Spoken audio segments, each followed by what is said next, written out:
जी से शिव जी कह रहे हैं चंद्र का दर्शन हुआ कि नहीं हुआ पता नहीं, सर्प का दर्शन हुआ कि नहीं हुआ पता नहीं, विष का दर्शन हुआ कि हुआ नहीं पता नहीं, गंगा का दर्शन हुआ कि ना हुआ पता नहीं, पर एक रुद्राक्ष का भी दर्शन भूलवश भी अगर जीव धारण कर लेता है तो वो सहज नहीं रहता। शंकर कहते हैं उसमें मेरा एक अंश उसके अंदर प्रविष्ट रहता है। एक रुद्राक्ष, जिस गाय के गले में रस्सी है वो उसका वारिस है,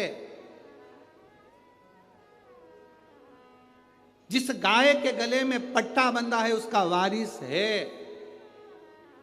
जिस गाय के गले में रस्सी नहीं पट्टा नहीं वो लावारिस है। उसी तरह जिसके गले में रुद्राक्ष है शंकर उसका वारिस है, जिसके गले में तुलसी है उसका मेरा पांडुरंगा हरि विठ्ठल, मेरा पंडरीनाथ, मेरा हरि विठ्ठल उसका वारिस है, मेरा हरि उसका वारिस।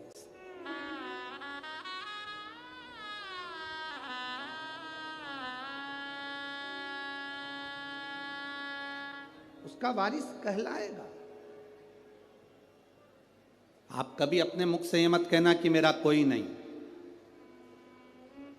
जिसके गले में रुद्राक्ष होता है, जिसके गले में तुलसी की माला होती है, वो कभी अपने मुख से ये ना कहे कि मैं अकेला हूं, मेरा कोई नहीं है। जिसके गले में रुद्राक्ष होता है उसके साथ शंकर और 33 कोटि देवता होते हैं। जिसके गले में तुलसी का मन का तुलसी की माला होती है उसके साथ पांडुरंगा हरि विठ्ठल मेरा नारायण और सारे देवता होते हैं, सब हैं आपके साथ।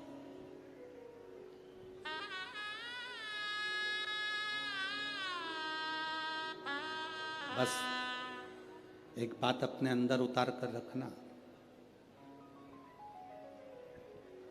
चाहे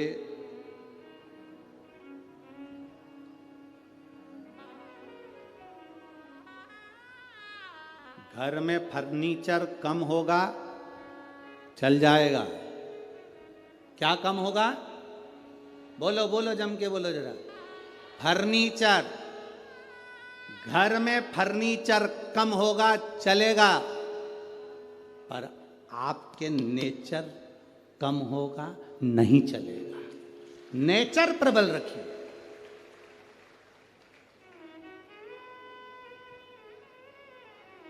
फर्नीचर से घर की शोभा नहीं होती, आपके नेचर से आपके घर की शोभा है।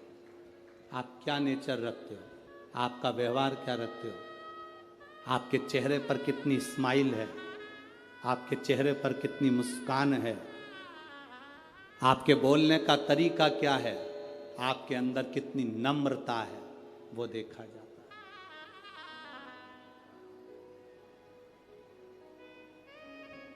आपके घर में फर्नीचर कम होगा चलेगा, पर आपका नेचर में कमी नहीं आना चाहिए। नेचर कम नहीं होना चाहिए। जितनी नम्रता दे सकते हो, जितनी करुणता दे सकते हो उतनी दीजिए, जितना प्रेम रख सकते हो उतना दीजिए।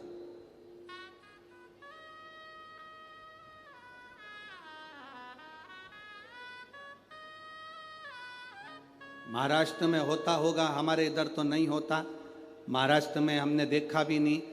यहाँ पर जमीन कड़ली हो जाती है, बहुत कठोर हो जाती है, उसमें बीज डालोगे तो उग जाएगा क्या?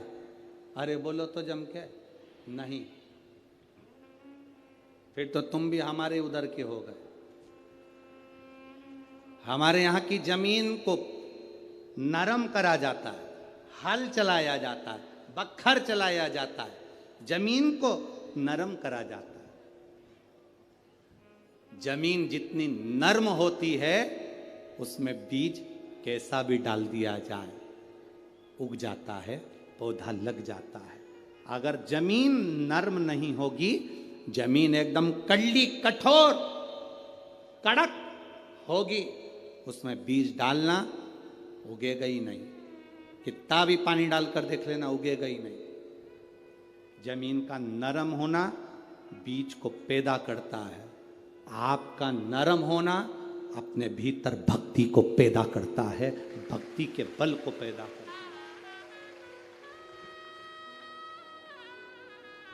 बहुत कड़ली जमीन बना लोगे तो उसमें बीज बोने पर कोई फायदा नहीं है।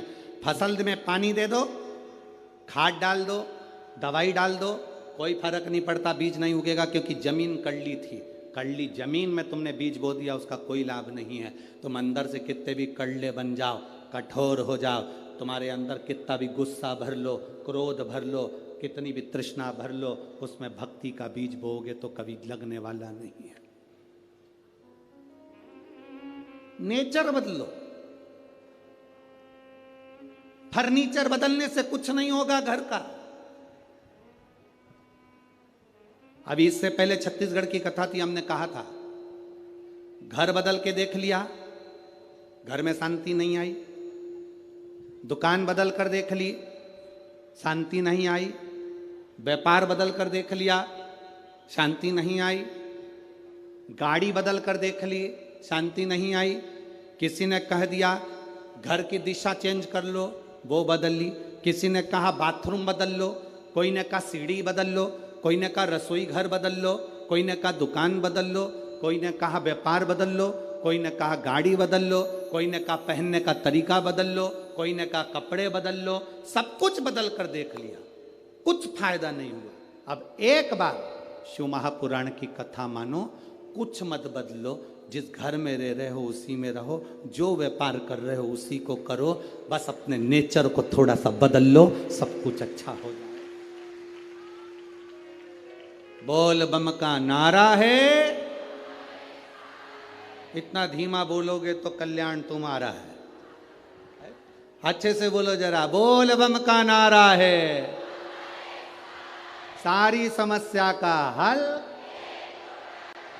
शिव तत्व को पाना। हम अंदर से कठोर बन गए, बहुत कठोर। अब इतनी भीतर की कठोरता हमारे भीतर विश्वास कैसे पैदा करेगी? हमारे भीतर भक्ति कैसे पैदा करेगी? हमारे भीतर नम्रता कैसे पैदा करेगी? शिव जी से पार्वती जी ने पूछा कि आपके ये 5 चीजों का दर्शन जीव को क्या देता है?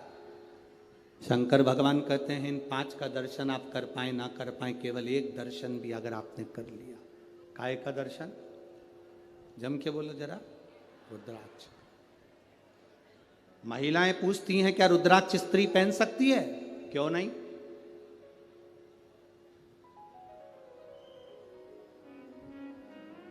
क्यों नहीं?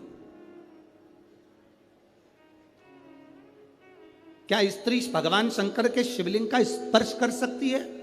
क्यों नहीं?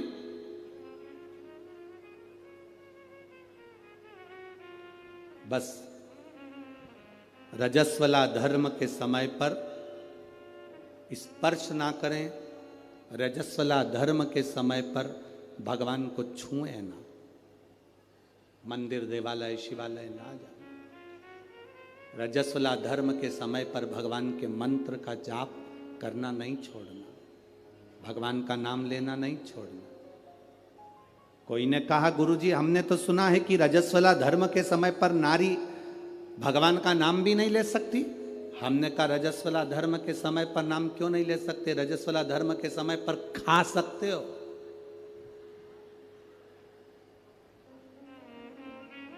मोबाइल चला सकते हो, सेल्फी ले सकते हो, तो फिर भगवान का नाम क्यों नहीं ले सकते? कौन सी पुराण में लिखा है कि रजस्वला धर्म के समय पर भगवान का भजन नहीं करना चाहिए या नाम नहीं लेना चाहिए? रजस्वला धर्म के समय पर मालूम पड़े अगर कोई व्यक्ति मर रहा हो और प्राण छूट रहे हो तो क्या वो भगवान का नाम नहीं लेगा? उसके मुख से भजन नहीं निकलेगा? अरे अंत समय प्रभु आना पड़ेगा, वचन दिया तो निभाना पड़ेगा। आए ना आए प्रभु कुटुंब कबीरा, अंत समय प्रभु आना पड़ेगा, वचन दिया तो निभाना पड़ेगा, अंत समय प्रभु आना पड़ेगा। शिव कथा कर रही है अंत समय में कौन सी घड़ी हमारी आखिरी है, कौन सा पल हमारा आखिरी है, कौन सा समय हमारा आखिरी है, किसको मालूम है साहब? किसको पता है? किसको मालूम?